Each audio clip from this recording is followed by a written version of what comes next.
Okay, energy flows part 4. This should be the last one. If you made it this far, thank you. I would love any feedback on these. I probably missed a few, so please send them my way because I'll add them to the doc I'm creating about this.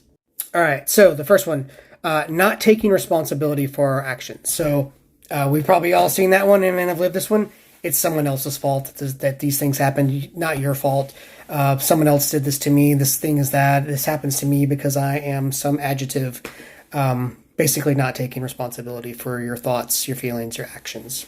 And you really got to do that. Otherwise, all the blame is energy flowing out because you have to spend a lot of time and energy building up your excuses and who to blame for your shortcomings or the mistakes you've made or whatever the situation is.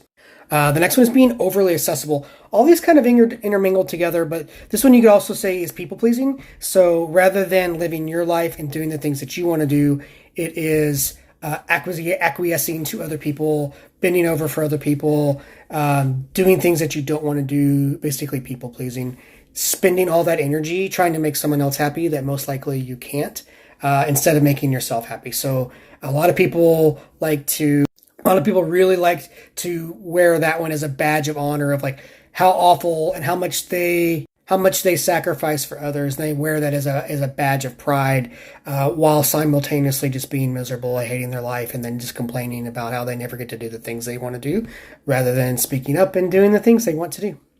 An example of this one is like I don't actually like to go to most people's weddings anymore. Every time I go to a wedding, there's just a bunch of people that are having they look like they're having the absolute worst time of their lives. And I don't ever want to be the person that everyone looks around and says, oh, that person's not having a good time at my wedding. So I generally just try not to go to things I don't want to go, even though that makes people super upset because I'm supposed to do these things. No more. And lastly, and I've talked about this before, is worrying about things that are outside of your circle of control or circle of influence.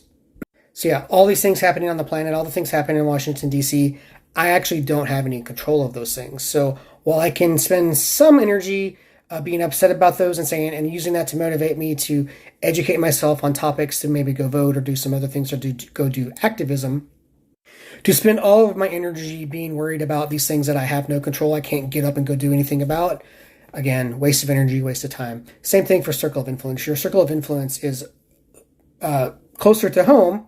Those are the people around you, but people make their own decisions. People do the things they want. And unless they're like super small kids, you don't have any control over the things they do. So just focus on the things that you're in control of and let the other things flow like they need to. Hope that helps.